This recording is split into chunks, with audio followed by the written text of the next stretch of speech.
জেনা করেছেন, চুরি করেছেন, ডাকাতি করেছেন, whatever your sin is, Allah is able to forgive. আল্লাহ পাক ক্ষমা করতে সক্ষম। এমন কোনো পাপ নাই যেটা আল্লাহ পাক ক্ষমা করতে পারেন না।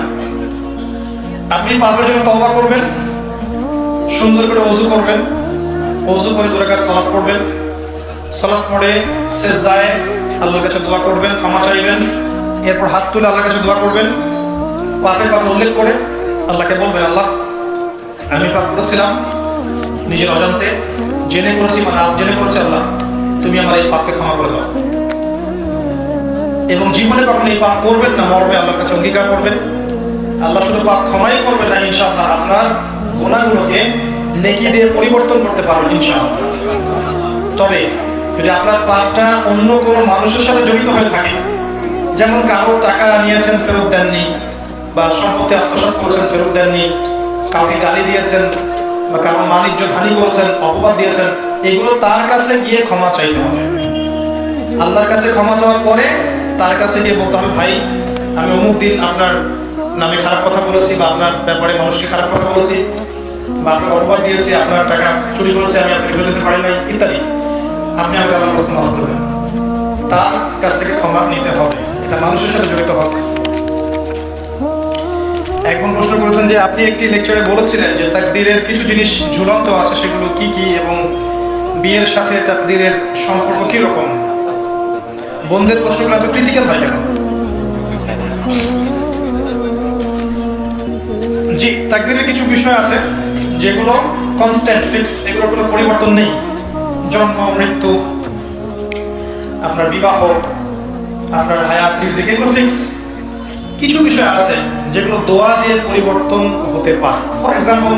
ফর এক্সাম্পল যে আপনার তাকদীরের মধ্যে কিছু বিপদ আপদ ছিল, এটা আল্লাহ পাক আপনাকে পরীক্ষা করার জন্য রেখেছেন। মানে আপনি আল্লাহর কাছে দোয়া করছেন, বেশি বেশি ভালো কাজ করছেন, আল্লাহর কাছে দোয়া করছেন, এই দোয়ার আমলের বদলতে আল্লাহ পাক আপনার তাকদীরের বিপদ দূর করে দিতে পারেন।